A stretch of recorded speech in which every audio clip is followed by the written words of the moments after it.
Hi guys, we are so lucky and honored to have the incredible Sasha Graham with us today. Hello, Sasha. Hi, thank you so much for having me. I'm so excited to be here. We are really excited to have you here. And if anyone has been to Sasha's website, which I will be posting in the comments now, you've got so much on there that you are, you an OG as far as tarot is concerned. Yeah, but I remember a YG, a young gangster. And that doesn't feel like it was so long ago either. Do you know? It's incredible, actually. If you look through your books, your decks, it's an amazing list that you have on there. Thank you. It's been so much fun. It's been such a fun journey writing everything. I think like the best magic you can make is to make a tarot deck or to write a book. Because you get to work that magic on yourself first. And I actually saw the Tarot of the Witch's Garden. The actual artwork has taken a couple of years for that. Yeah, for sure. I think, well, Tarot of the Witch's Garden took about 2 years, but the Darkwood Tarot, that took, I want to say 3 years, maybe 4 from start to finish. So most tarot decks, when you're working fresh with an artist, take at least 2 years to complete. Well, I think that's really in today's day and age of AI image. Sorry, the dogs are going crazy behind us. In today's, AI and people throwing quick decks out there, I think it's amazing to actually see original artwork. I do too. And the interesting thing as well, I think that it's a much different process when you have, if an artist is just making the deck for themselves on their own. For example, like the Wild Unknown is a great example, right? That's all brands. Absolutely.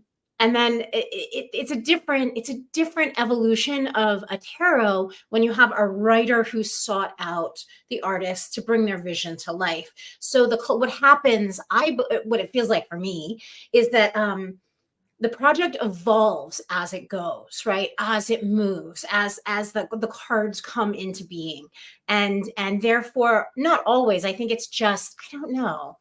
It can be a more immersive, interesting environment. It's because you go back to what that core meaning of that card is for you. You're expressing it to the artist, who then is putting the magic into visualizing that. So I think it's a journey for the tarot reader themselves, or the author, to actually go through that and express it. They are going to be a nightmare today. Yeah, I just think that they were agreeing with what we were saying. It's a bit breezy outside, and something's blew across the yard, we've got 3 little yappy dogs. Oh, and I noticed as well, Sasha, that you'd actually done a book on tarot and spells, which is right down my alley as well. I love anything to do with like magic. I think the world's magic and everything in it. So it's really nice to see that being incorporated with tarot as well.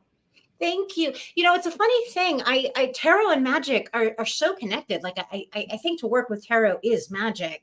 And it's a funny thing because Llewellyn will often say, well, you merge tarot and magic, unlike a lot of other people. But I think it is such a magical alchemical process, having a tarot practice every single day. And it's literally, I think that if you are actively making magic, tarot is such an easy, because it's visual, because it's already encoded with all of the esoteric systems. It's just it's such a pleasurable and simple shortcut to magic. And I was thinking the other day, I don't know if you guys ever think about this, but like with manifestation and manifesting being like such a big thing on the socials, it makes me value the act of magic, the act of creating a sacred space, the creativity inherent to magic spells, as opposed to just manifesting. And I don't know, tarot is just the perfect tool for that. I love it. Well, I was going to ask you something actually, because I see we love Angela De Nicola. and see that you do the yoga and tarot together. I wondered how that actually works in practice. Well, it's fantastic because tarot readers, and myself included, we tend to, and I'm making a broad generalization, but we tend to be in our heads a lot. We're tarot readers, right? What is a reader typically doing? Like with whether it be a book or a tarot deck, you're like, you're sitting there like in your head, like immersed in the tool that you're using. And I think that we do ourselves a disservice when we are not embodied in the tarot, when we're not embodied, when we're giving a reading to someone else or to ourselves, because there's so much more information. There's so much more intelligence in the body than just what's going on in your head. So when you merge tarot and yoga together, you start to work and give readings through the intelligence of the heart, through the intelligence of the gut. You start to embody the elements, right? So just sitting down, and it can be even a quick, practice for someone. You don't even have to move that much to just bring each of the elements into your body. Feel the heat of fire, feel the liquid in the water of your body, feel the quick intellect of swords in your head, and feel the fire of wands in and if you just go through that before you give a reading to yourself or do a reading for someone else, it brings you to life in a way that I think is just, there's a fullness. So I love to merge the two. I think it works as well. I think Angela does mudras as well, if I remember rightly. Yes. And that's a similar thing. And we've been trying, we haven't done much of it lately, but we enjoy Tai Chi, which is that flow of your body. But if you could merge that with the magical side of tarot as well, I can see how it can bring so much. It does. And the funny thing, that tarot actually, I think, articulates in a really beautiful way is that I always say the four suits prove this, right? That 3/4 of the world is actually invisible, right? Because if you think about the suit of cups, that's your emotional state, but you can't take your emotional state and measure it in any quantifiable way. And if you think of swords, right, that's your mental state, that's your idea, but you can't hold an idea. You can write one down and you can express it. But again, you can't like put it in your bag and take it out, or you can't take it outside for a walk. And the same thing is true of the suit of wands, right? You feel passion and you see it expressed in yourself and in other people, but you can't hold it. So really the only thing in the material world is the suit of pentacles, right? Is the things we can touch, taste, feel, quantify. 3/4 of the world is invisible, but we forget that. Do you know? And so yeah, something like Tai Chi. Really as well when you are learning tarot, because when I teach tarot or when I read tarot, you'll see me moving, and it's that natural flow through a spread that you actually see me doing, because I've embodied what those cards feel like within my body, which means you're never seeking meaning because the meaning's there. Yeah. I don't know about you guys, but don't like the older that you get, like the less I kind of go, I don't know. It's an odd, I mean, maybe it's just a maturity thing, but the less I'm asking why, I don't know, the less I go and seek the meaning or what's going to happen. But how to be embodied in that. Yeah. And also not to go to the cards and be begging for answers, like just to be present with what's there, with the wisdom of what's there is an interesting. That's really interesting, actually, because each year on my birthday, I do tend to I use Lenormand, but I'll pull a GT for myself and I'll just sit with it. I won't necessarily read every aspect that's within there. I just sit and see how that feels to me for the year ahead. And I think I thought maybe it was because that I read for other people and you're always going through the process of reading for other people. But when it comes to me, I just sit. I look at it, and that's all I need is that moment with it. And think if, when you're sitting down with a friend or when you're sitting down with somebody, like you're not constantly being like, hey, how can you just answer this question? Right? And I think, yeah, tarot is no different. And that's when I think very truthful and meaningful information emerges, We have a really lovely question from Susie. Susanna, she asks, when and how did you start your own magical journey?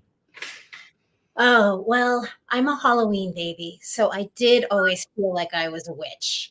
But I think for most of my life growing up, that was a very youthful idea, very like Good Witch of the West, Wicked Witch of the East kind of idea. It was not until, actually, I can show you. Wait, hold on a minute. And we all look at the chair now because Sasha has the most amazing chair. A throne in which she sat on the throne. This book, the Victorian Grimoire, was the first. It was so brilliantly written because it's about how to fill your life with Victorian things and customs, but it's also a magic book. And this was the book that I did my first proper spell with. Wow. But so yeah, and it was in this house, so it must have been about 17 years ago. Yeah. Yeah. Wow. And it's taken you on a journey because I presume that you are very different now to what you were 17 years ago when you actually started that.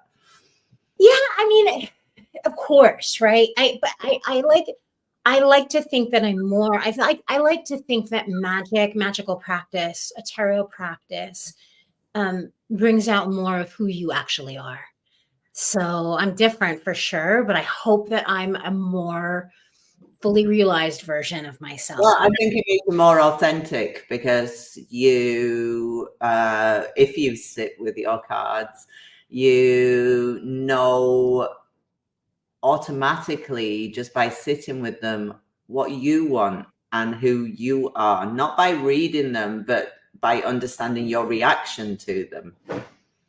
And the longer you use them, when you're kind of using them in ways that you shouldn't, or in ways that, I think, having an ethical boundaries with the tarot cards and the questions you ask. And we're dipping into shadow work, right? And shadow magic there.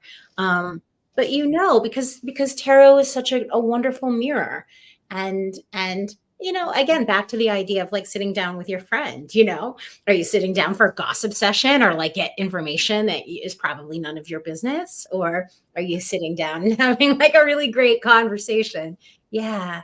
It's funny though. Don't you think it's fascinating how a tarot practice changes over the course of, a decade or two, or just over the course? I just find it ever evolving. It never gets old, but it's always transforming. Do you find it the same way? It absolutely never gets old. And I think on a personal journey, it's something that grows with you. Yeah. I think mine, when I look at the early reads that I was doing, they were very, very, very spiritual, very spiritual. Every reading was heavy into, spirituality in that sense.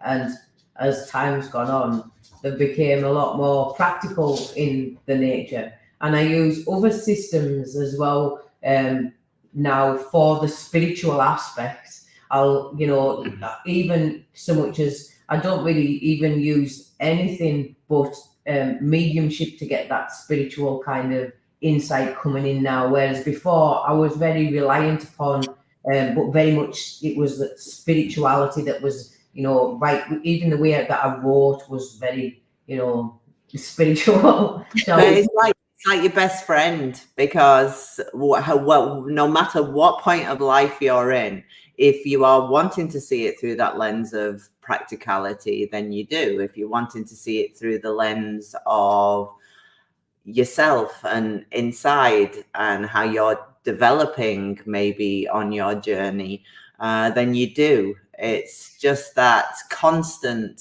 that is always there and available to you. And it's a relationship as well, you know, and I always think that any relationship that you have is dependent. The quality of a relationship in which you have is dependent upon the amount of energy that you put into it. You know, what effort it is, that give and take. You know, you have to put that energy in, otherwise it doesn't grow, it doesn't flourish, it just kind of falls to the wayside. So if you really have that passion, you know, you've got to put that energy into it, and you build a relationship with your tarot. You know, you build a relationship with that system, with that deck. You know, you've got your certain decks for using for certain things. You maybe find that some reads are better, you know, some types of reads with certain decks you're drawn to, you know, the pull you in with that. So it is very much that relationship that you have to build, you know, in order to really get the best out of it. Yeah, and it's like magical practice, you know. You don't know until you jump in, like, what your sensibilities are, what your superpowers are, and you don't know how far you can take it until you start walking into that unknown, unexplored space, be it the relationship with your tarot cards, or be it your relationship with magical practice, or whatever your spiritual practice is. What I think is exciting about all of it is that we're at the helm. You know, we're in charge of our experience. And so it can be a weird thing, because I write books about tarot, but I'm always like, to the students, I'm like, throw your books away. You have to be the one to figure out what this means to you.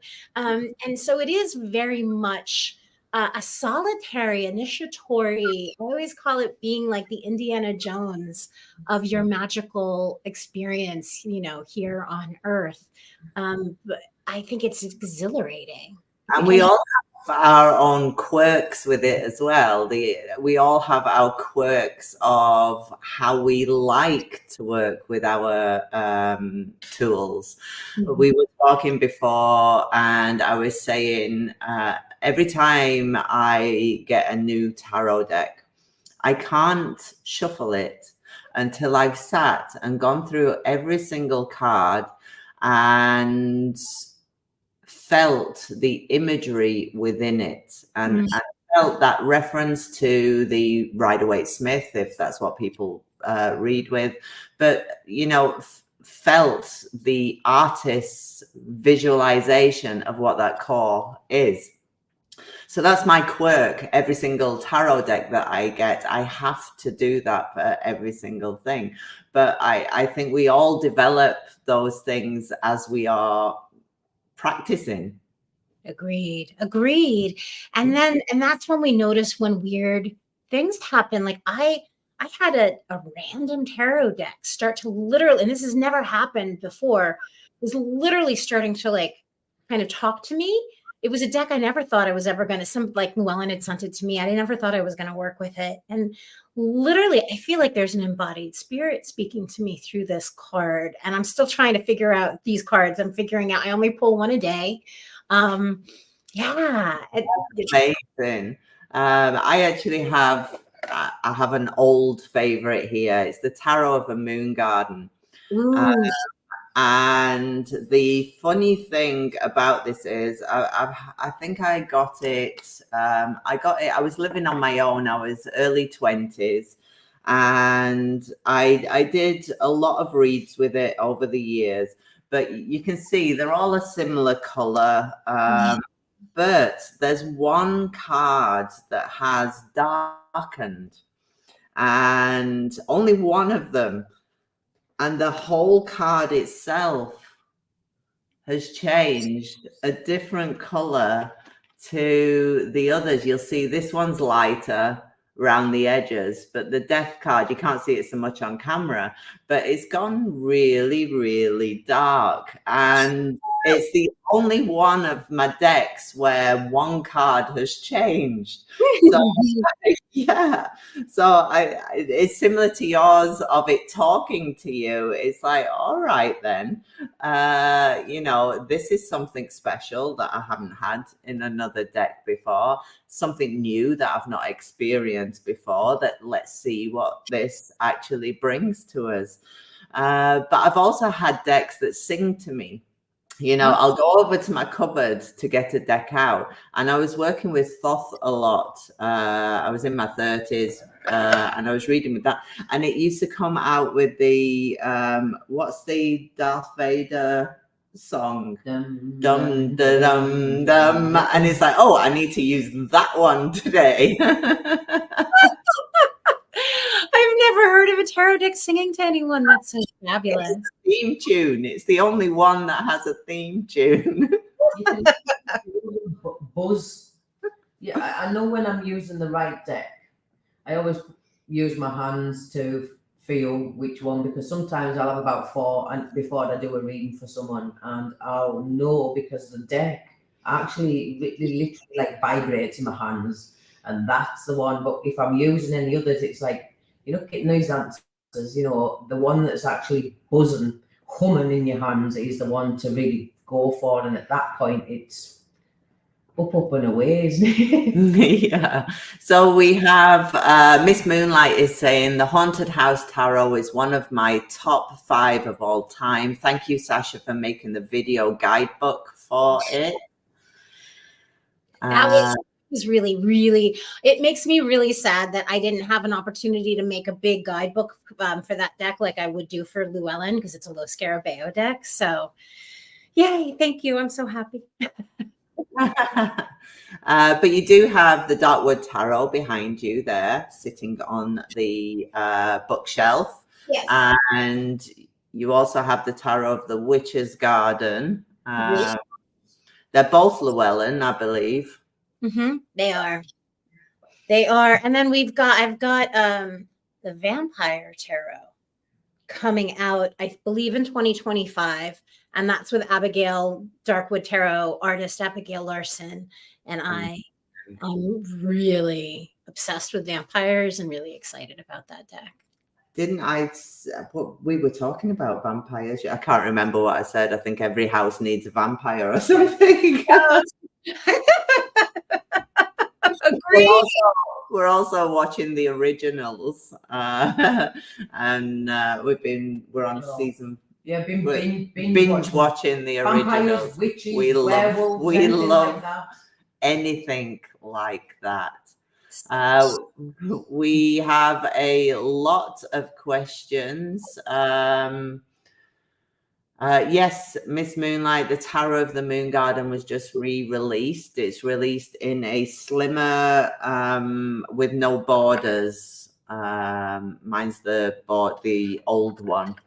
I have to get the new one as well, since as my death in this one has changed. And we've not figured out why yet. I love that. I love an older deck, though. Do you have any decks that you go back to all the time? Do you have like a staple deck? I do. And interestingly enough, I don't really read with my own decks as often. I use Prisma Visions a lot. I was teaching in China, and the eye of that box was like looking at me through. They had a case with tarot cards in it, and then the owners of the company gave me that deck as on my last day. Yay! And so that's good for like general love readings. And then I think of my own decks, I probably use Haunted House more than anything else. Yeah, it's funny, isn't it? There are some that just you just have to. I love the Dame Darcy's. I do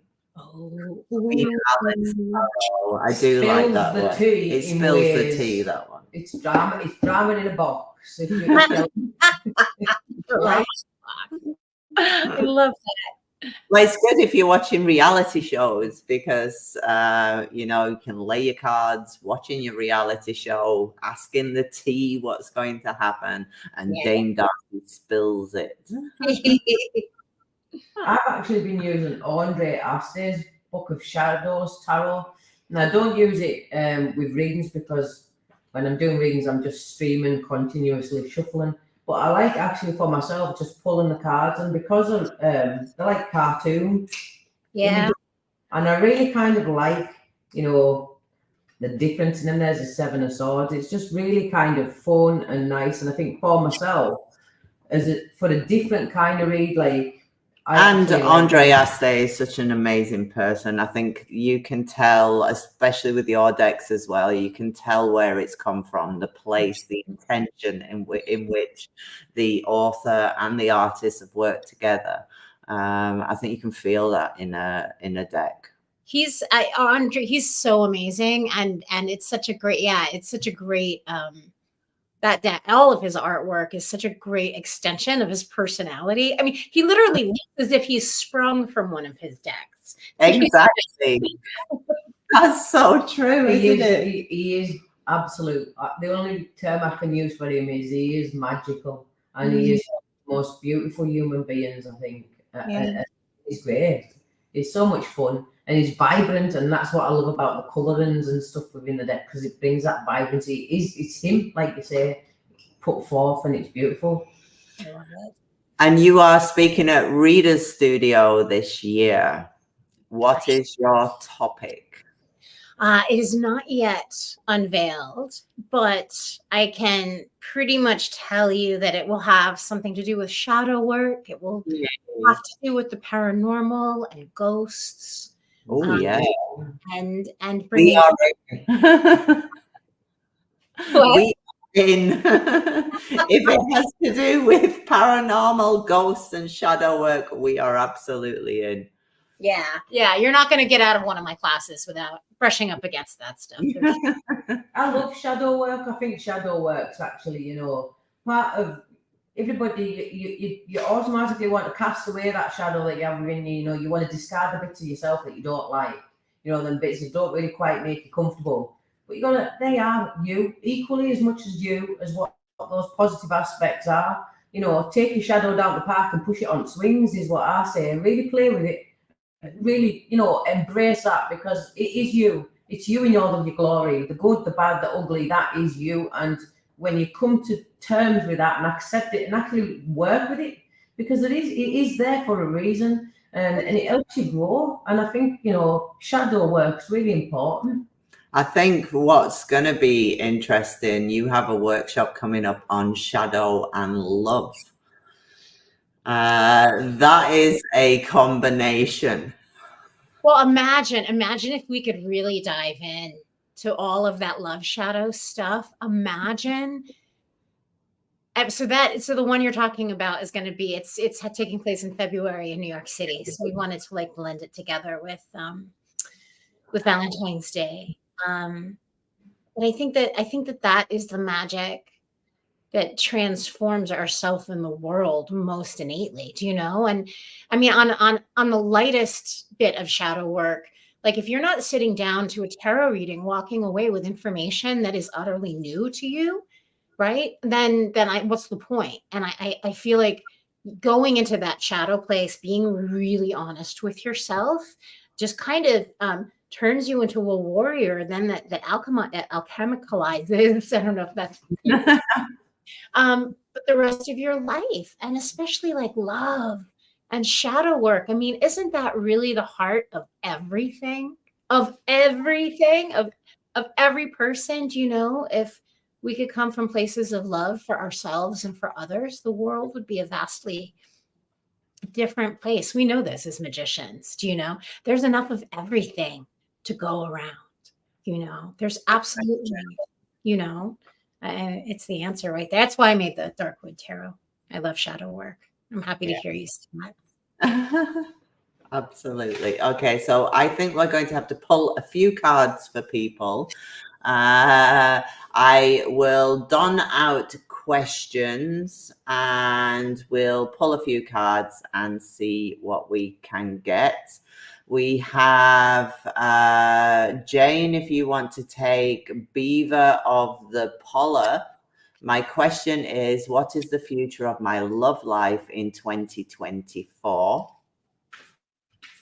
Sasha, we have one that I'm quite jealous of you taking, and it's from Susanna, who says, what do my cats want to tell me?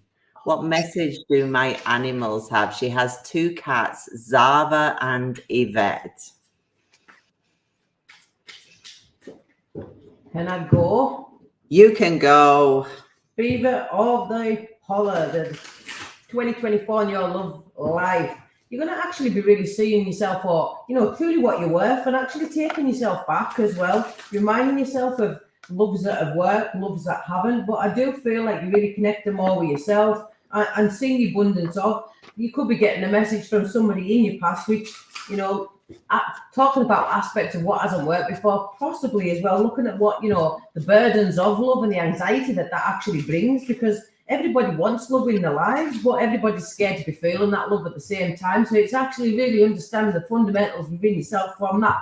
You're going to see an actual growth, a growth in yourself and a growth in the love that you can give, not just to yourself, but to others from that. And you actually, by balancing out the logic and the emotion in which you actually contain within yourself, it's going to really, bring a lot more betterment for you and put you in a position to really find that really solid, stable relationship, which you might well be looking for. Shadow and Love Workshop. Right there. Wow. And it's a good thing this is on YouTube to replay, because that was a lot of amazing information. That was a lot and quick. Wow. So should I go next for the... Yes, please. This is actually hilarious. So I pulled from the dark wood, because the dark wood is full of lots of animals. And the message from your cats is the Ace of Pentacles. They want treats. Yes, and lots of them. They want lots of treats, and they want lots of food. But in a really serious way. I think that because the Ace of Pentacles is such a gift card, I think that they want you to know that you are as much a gift to them as they are to you, that the relationship is so reciprocal that that there's something about nurturing yourself as much as you nurture them. I think that that's their love for you, is that with all of the physical comfort, right, that they give to you, they want that for you to be able to come from within yourself. So it's very much that they really want you to engage in self-care and in luxury and loving yourself as much as you love them. And do you know how beautiful that is? Because Susanna has had an accident recently, and has gone through a period of not being at her best health-wise. So that fits in perfectly with that. Yeah. Oh, best of luck to you. And I love that, because the Ace of Pentacles, as always, has that open door, right? For that path that's unfolding, which is a healing path in your case. So good. I will do Miss Moonlight and what they need to know about their current place of work. I am slow because I am actually got my Lenormand cards out. So your current place of work, I would say the company is very much looking out for itself. There is a great camaraderie there, but there have been some new additions that haven't been entirely the best fit in the workplace. The company itself, I would suggest, is struggling somewhat and focusing on the bottom line, which means that everybody who's working there, yes, you have a great relationship with your colleagues, give or take one or two, but yeah, in general, you have a good relationship with your colleagues. But the effect of the company not doing so well is probably affecting your feeling of what the company is about. I would think about a change, actually, because we do have stock in there as a possibility of moving on. And although you feel very comfortable there, maybe it's a time, it's not saying anything's going down the pan or anything, but maybe it's time for you as a person, for yourself, to think about moving forward. All right. All positive so far. All positive so far. Don't tempt fate. Okay. So, Jane, if you would like to ask, Carol is asking when she'll meet her next love. And Sasha Nicholas is asking for a general read for his love life in the coming month. And I will answer Valentis's question. So, Jane, if you want to go first, we're looking at a timeline. You know, I actually done a read once, and somebody asked me when they would have the next relationship, and I actually put it right to the date, and I asked them to write it in their calendar, and they actually says, no, you know, that's very, very specific, and I'm going to be somewhere else. I'm going to be in a different country at that time. And they did actually meet someone on that day. On that day. So you'll have to give us feedback on this, Carol. Carol, I want to know when this is going to be. Give us a time frame for Carol, when she's going to make next relationship.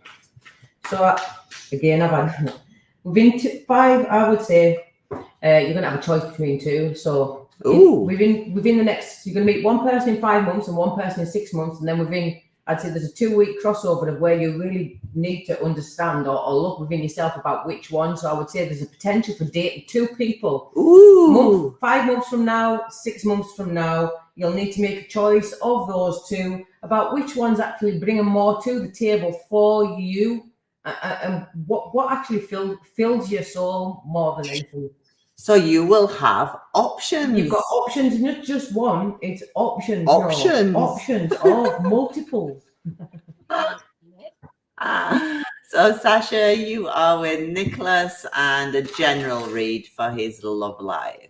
General read for your love life. And I think the question was in the next few months. So I pulled from Tarot of the Witch's Garden, because that is a magic deck. And we've got the Justice card, which to me, because it's such a karmic card, and it not only is it karma, but it's also about the work, right, that you do.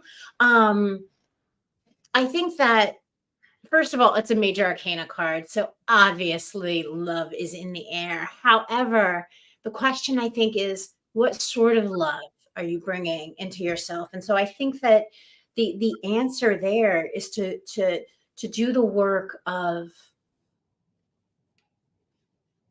being in that space of love as if they're already there, of going out into the world and treating anything and anyone the way you want to be treated in your relationship, giving all of that sexiness,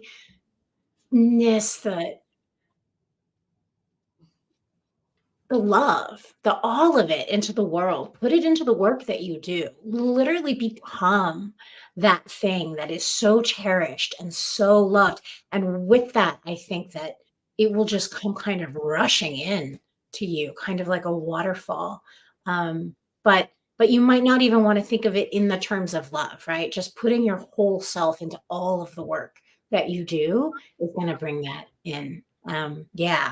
In space. That's a useful manifestation in itself, by changing self in order to invite that in. I say that to people, you know, when they come for love reads and that, is like, you know, you set the bar for yourself for the relationships of what's coming towards you. You know, you set that bar, you've got those standards, you know, and it comes with how you actually treat yourself and see yourself fundamentally first and foremost. So set your own bar and set it high, because if you have had a series of failures that you don't want that kind of crap coming back around, then raise your standards in how you treat you, because people have to meet that, and that's what you should always strive for. Yeah, I couldn't agree more. Okay, Valentis, what does your co-worker think about you? You've been working with them for 3 years. I would suggest that they think that you are, in general, a nice person, so a virtuous person, somebody who thinks of everybody rather than thinking of themselves. but also somebody who can get rather stressed in situations and perhaps be a little bit short in the way that you deliver information. A very stable worker, a very stable colleague, but again, somebody who can sometimes be a little bit negative when it comes to the workload getting on top of you. Okay. We're still doing well. We're still doing well. Nice ones. Not got any sticky read yet. No sticky read yet.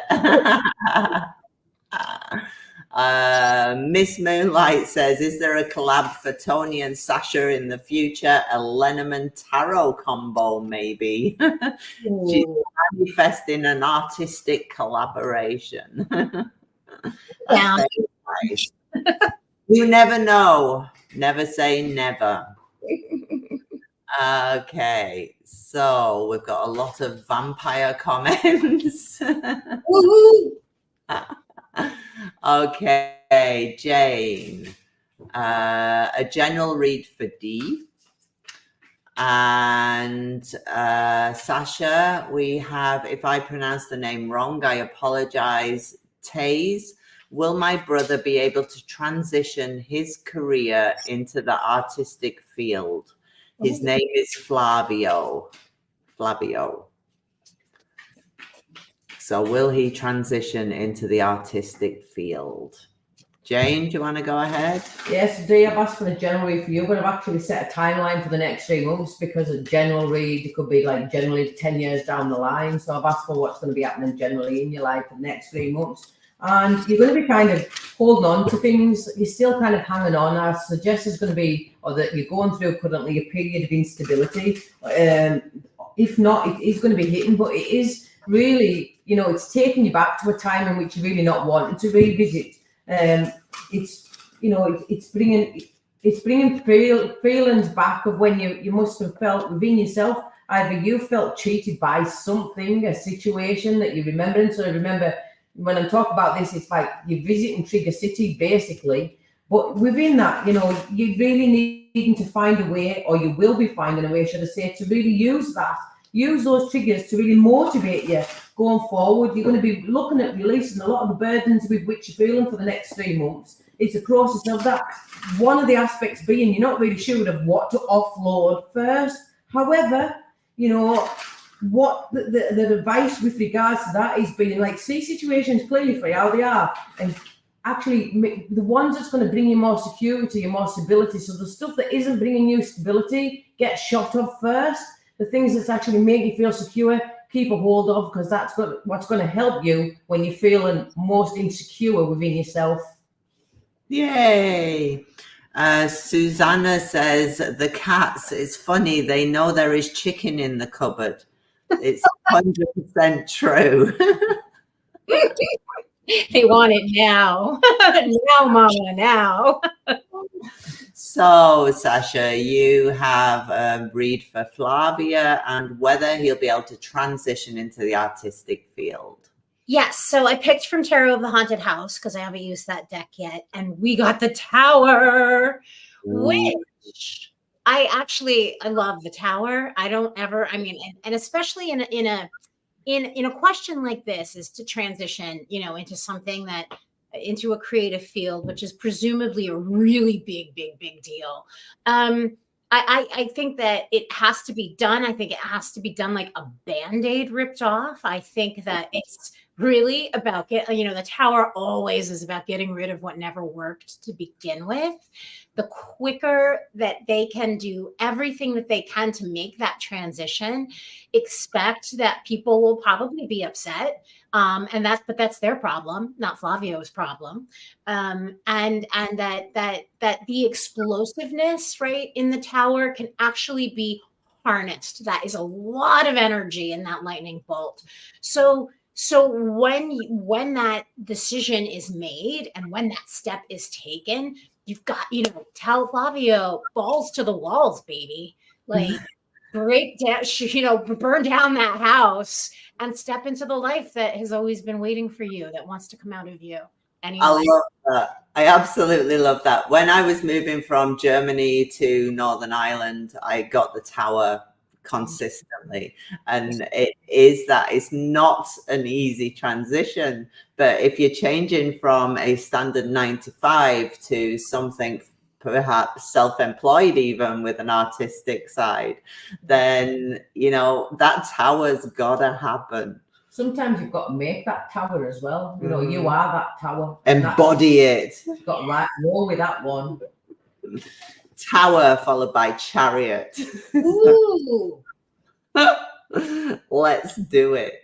Okay, I had a look for Karen Jensen, who said what changes are coming for her this year. I would suggest that uncomfortable changes that are coming, and they are big changes that are coming. You have huge decisions to make about where you are, particularly where you are living. I would say that you will be looking for somewhere new to live. Or even just considering that option, which feels like a big deal for you.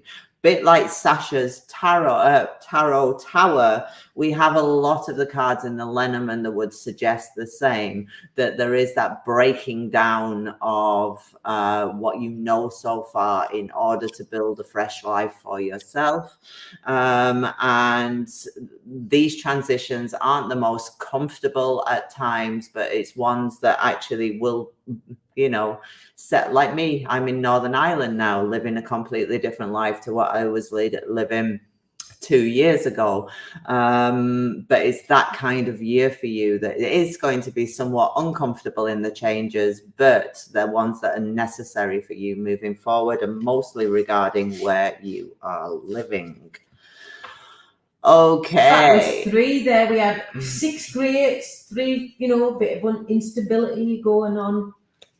True. Isn't it? Yes. As we go along, I like it. Susanna says she was moved to tears by the reading on her cats. Thank you very much. Okay, and Beaver of the Polar, I would love to know what your name means, actually, if you want to put it in the comments. I started working on manifestation and working on my self-concept, so it resonates. Okay, let's have a look then. Oh, when you start looking at the comments and your eyes just completely don't work for you at all. That's okay. That's age. Yeah, we have a great question for Sasha from Tessa. She asked, "What do I need to know in shadow and love, please?" Familial love is not smooth for me, especially with my node in my 4th house. So what does Tessa need to know in shadow and love? Jane, Cheryl asks what her biggest challenges and the most important areas to focus on in 2024.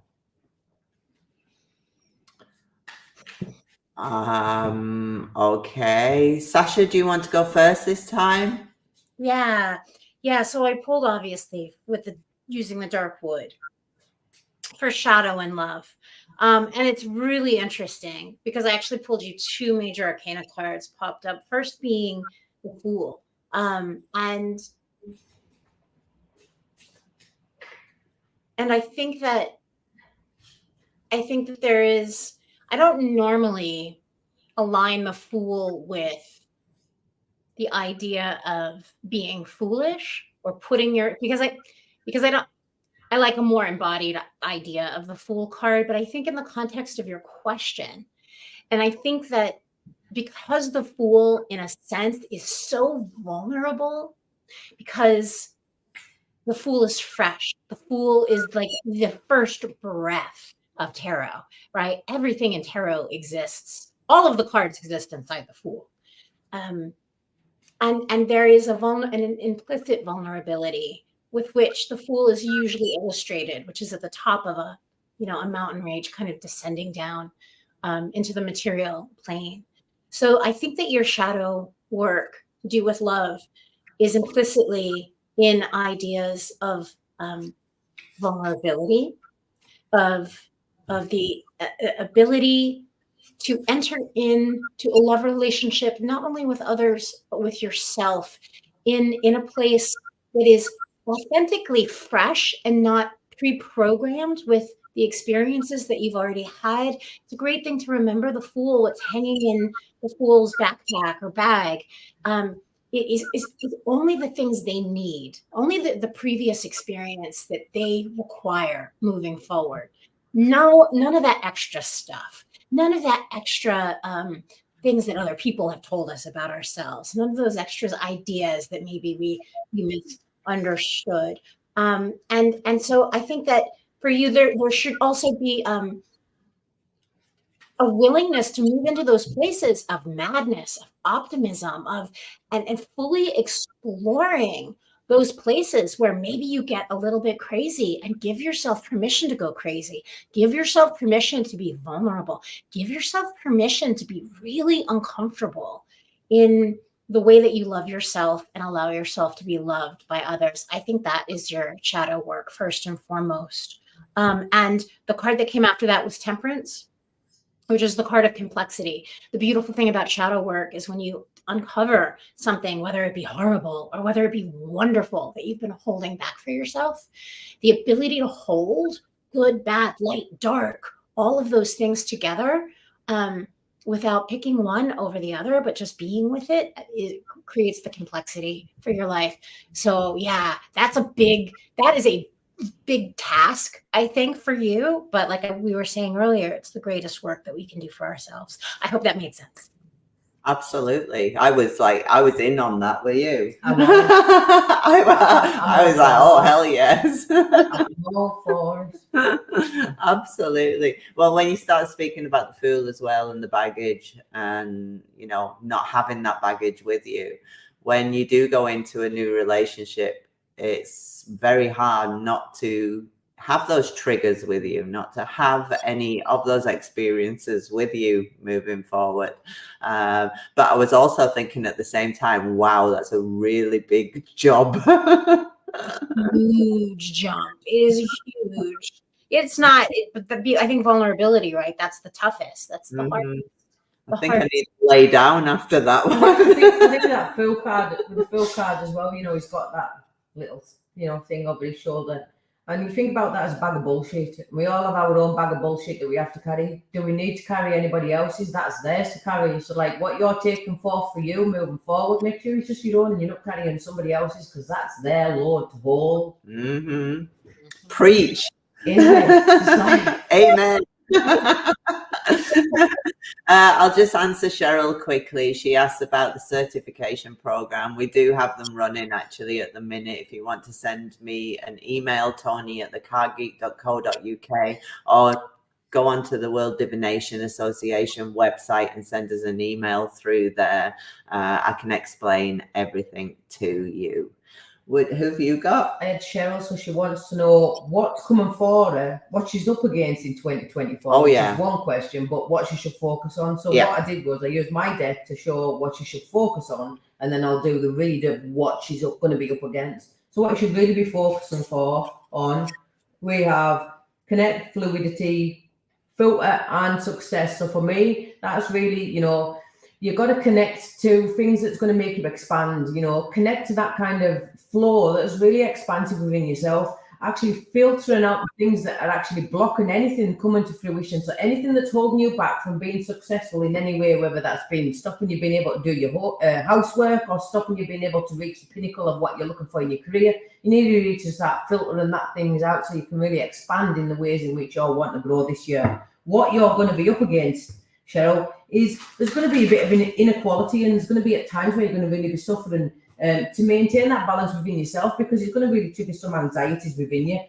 I do suggest that some of it is going to be work related, so whether it's an offer of work or action being taken with regards to something about work, could even be within that sense. I really do feel that there's a lot of expansiveness coming towards you, but you doubt your own self. You doubt that you're good enough to be able to come and do those things. So what you're up against this year fundamentally is yourself and your self-doubt, and you actually the thoughts that you cannot do or you're not able to do whatever it is that you're being asked. And really you're more than capable. You have the knowledge, you have the skills, and you are able to actually really enhance your life in so many ways this year. It's all down to yourself. And those limiting beliefs that you hold on to at this time, you really need to look at letting go of. I think people have got a lot of homework this week. Definitely. I was going to answer Gone with the Wind, who asked whether their parents would need to move in with them within the next 18 months. There's absolutely a requirement that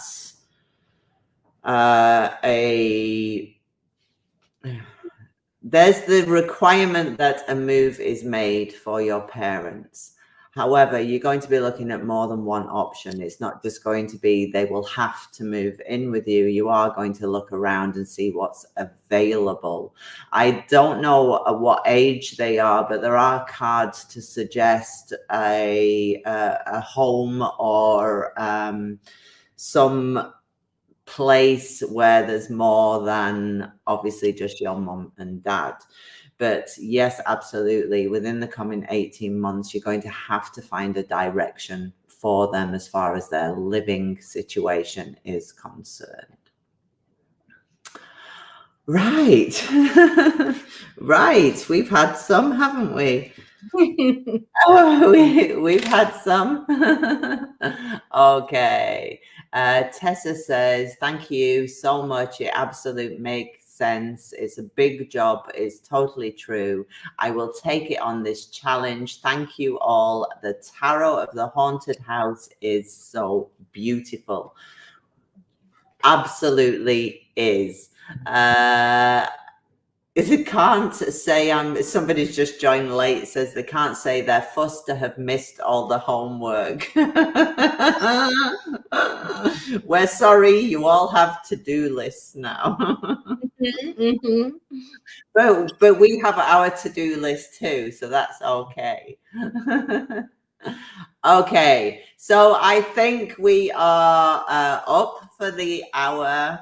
Thank you so much, Sasha. It's been an absolute pleasure. You have been incredible, and yeah. Oh, it's been really fun. Come on in. You're all right. Thank you. We have a visitor. This is Nate.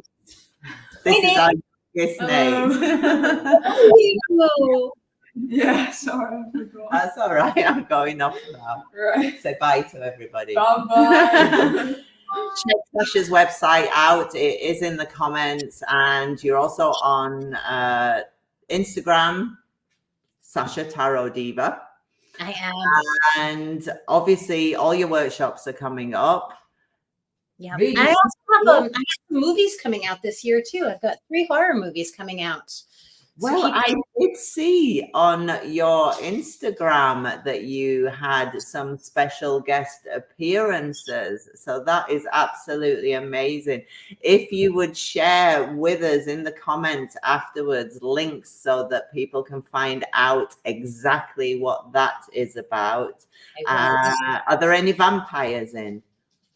No, I got my start playing vampires in the 90s, but no. But there is blood. There is blood and murder and mayhem in all 3 movies. We are absolutely in. Have an amazing weekend, everybody. Thank you for joining us, and we will see you next time.